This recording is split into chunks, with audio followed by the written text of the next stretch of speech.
अस्सलाम वालेकुम प्यारे बच्चों एक मुल्क में एक ताजिर रहता था जो नमक का कारोबार किया करता था।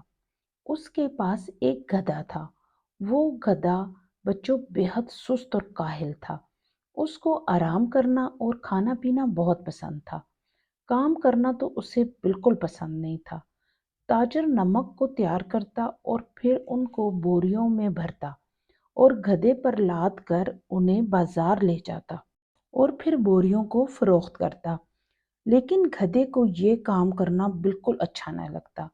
बच्चों, ताजिर एक बहुत रहम दिल इंसान था। वो गधे का ख्याल भी बहुत करता था, लेकिन गधा काम करना ही नहीं चाहता था। ताजिर ने गधे के ऊपर नमक की बोरियां लाद दी और गधे को लेकर बाजार की तरफ चल पड़ा। बच्चों, रास्ते में एक नदी आती थी जिसको पार करना पड़ता था। एक दिन ऐसा हुआ, गधा पानी में फिसल कर गिर पड़ा। पानी में गिरने की वजह से बच्चों नमक पानी में घुल गया और बोरियों का वजन कम हो गया। तो गधे को तो बड़ा अच्छा लगा। वो सोचने लगा, अगर मैं हर रोज ऐसा करूं तो मेरे ऊपर से वजन काफी हद तक कम हो जाएगा। बच्चों, जब भी ताजर गधे के ऊपर बोरियां लादता तो लाजम गधा पानी में जाते ही अपने आप को जानबूझकर पानी में गिरा देता, जिससे बोरियों का वजन कम होता। बच्चों, ताजिर बड़ा परेशान हो गया।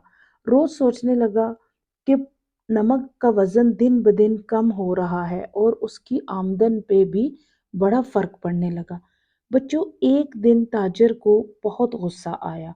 उसने सोचा कि मेरा गधा तो दिन ब दिन निकम्मा ही होता जा रहा है। मैं इसका इतना ख्याल रखता हूँ, लेकिन ये मेरे साथ दिन ब दिन गलत ही करता जा रहा है। तो बच्चों, आप जानते हैं ताजिर ने क्या किया?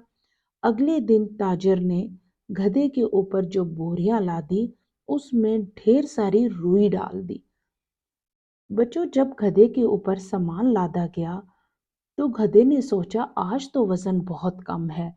अच्छा है, पानी में जाते जाते वजन और कम हो जाएगा। तो बच्चों, गधे ने ऐसे ही किया। नदी के दरमियान में पहुंचते ही उसने खुद को पानी में गिरा दिया। लेकिन बच्चों, आप जानते हैं, रुई जब गीली हो जाती है तो वो और ज्यादा वजनी हो जाती है और उसमें खूब पानी भर जाता है। तो बच्चों, गधा बेचारा इस गलतफहमी में मारा गया कि आज तो मेरा वजन कम हो जाएगा, लेकिन उस दिन बोरियों में रुई होने की वजह से गधे के साथ बहुत बुरा हुआ। गधे का वजन इतना बढ़ चुका था कि गधे की बड़ी बुरी हालत हुई। बड़ी ही मुश्किल से पानी से निकला और अपने आप को कोसने लगा कि आज के बाद तो मैं कभी ऐसा नहीं करूंगा। गधे को बहुत अच्छी तरह से नसीहत हो गई और उसे दिल ही दिल में अफसोस भी हुआ कि वो तो रोज ही मालिक का नुकसान कर रहा था।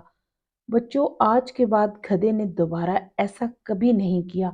वो अपने मालिक का ख्याल रखता जैसे उसका मालिक उसका ख्याल रख रहा था। तो बच्चों, कैसी लगी आज की कहानी? मिलेंगे अगली नई कहानी में।